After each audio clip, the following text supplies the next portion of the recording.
Halo, nama saya Jetro Javiko Immanuel Nodas, dan hari ini saya akan membahas tentang pelanggaran hak cipta dan juga hak merek.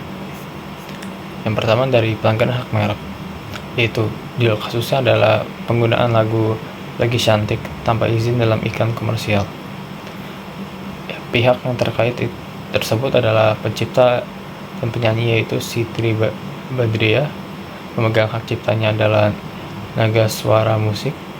Pelaku pelanggaran tersebut adalah sebuah perusahaan telekomunikasi di luar negeri, yaitu Asia Selatan, yang diduga dari Pakistan. Uraian kasusnya adalah lagu Lagi Cantik milik penyanyi Siti Badriah yang dirilis oleh Naga Suara Musik pada tahun 2018 menjadi viral di Indonesia dan mancanegara. Namun lagu ini digunakan secara komersial secara iklan televisi di negara Asia Selatan tanpa adanya izin atau lisensi resmi dari pemegang hak cipta. Naga Suara sebagai label yang memegang hak eksklusif atas lagu tersebut menyatakan bahwa penggunaan ini melanggar hak cipta karena digunakan untuk tujuan promosi tanpa adanya kontrak lisensi atau pembayaran royalti. Dasar hukumnya yaitu Undang-Undang Nomor 28 Tahun 2014 tentang hak cipta, yaitu Pasal 9 ayat 1. Hak eksklusif pencipta atau pemegang hak cipta menggunakan atau memberikan izin atas ciptaannya. Dan juga Pasal 113 ayat 3. Penggunaan hak cipta untuk kepentingan komersial tanpa izin dapat dikenakan pidana penjara maksimal 4 tahun atau paling banyak denda 1 miliar. Kesimpulannya dari kasus ini menegaskan bahwa hak cipta seperti lagu tidak boleh digunakan secara komersial tanpa izin tertulis dari pemegang hak.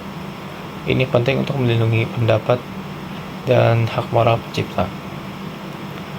Pelanggaran ini menunjukkan bahwa karya musik tidak boleh digunakan untuk kepentingan komersial tanpa izin.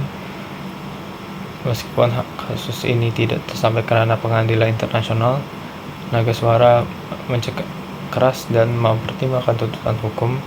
Kasus ini menjadi pelajaran penting bagi perusahaan di seluruh dunia untuk menghargai hak cipta, bahkan terhadap karya yang berasal dari luar negara mereka. Juga untuk kasus kedua itu untuk tentang pelanggaran hak merek. Judul kasusnya adalah sengketa merek dagang IKEA antara IKEA Swedia vs perusahaan lokal. Pihak terkait tersebut adalah pemilik asli Inter IKEA System BV dari Swedia. Pihak lokal itu PT Ranatia Khatulistiwa, pemilik merek lokal IKEA, Intat Khatulistiwa S. Abadi, dan Pengadilan Niaga Jakarta Pusat. Uraian kasus tersebut adalah pada saat 2014, perusahaan Swedia IKEA harus menghadapi gugatan di Indonesia karena seorang pengusaha lokal dari Surabaya telah terlebih dahulu mendaftarkan merek IKEA sebagai akronim dari nama perusahaannya, Intan Khatulistiwa S. Abadi. Pengadilan Niaga Jakarta memutuskan bahwa merek dagang IKEA milik Swedia dihapus dari daftar merek Indonesia karena dianggap tidak menggunakan secara aktif selama 3 tahun berturut-turut, sebagaimana diatur oleh hukum dan merek. Dasar hukumnya, kasus ini merujuk pada Undang-Undang Nomor 15 Tahun 2001 tentang merek saat berlaku kasusnya. Pasal 61 ayat 2, merek terdaftar dalam daftar dan dihapus jika tidak digunakan selama 3 tahun berturut-turut dalam perdagangan atau jasa. Pasal 3, hak atas merek diperoleh dengan mendaftar dan penggunaannya secara nyata dalam kegiatan perdagangan. Dan saat ini undang-undang yang berlaku adalah UU Nomor 20 Tahun 2016 tentang merek dan integrasi geografis.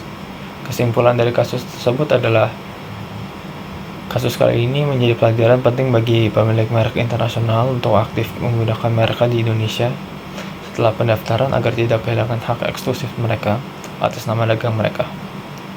IKEA Swedia kalah dalam gugatan karena lalai menggunakan merek secara aktif di Indonesia, walaupun merek mereka sangat terkenal secara global.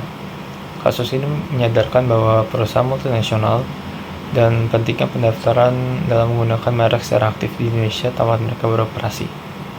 Meskipun kemudian IKEA tetap beroperasi di Indonesia, kasus ini menjadi presiden penting dalam hukum merek Indonesia.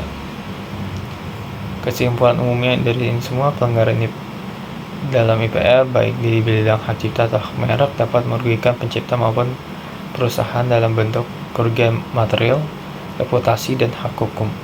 Perlindungan terhadap kekayaan intelektual sangat penting untuk menjaga keadilan dan mendorong pertumbuhan ekonomi berbasis inovasi.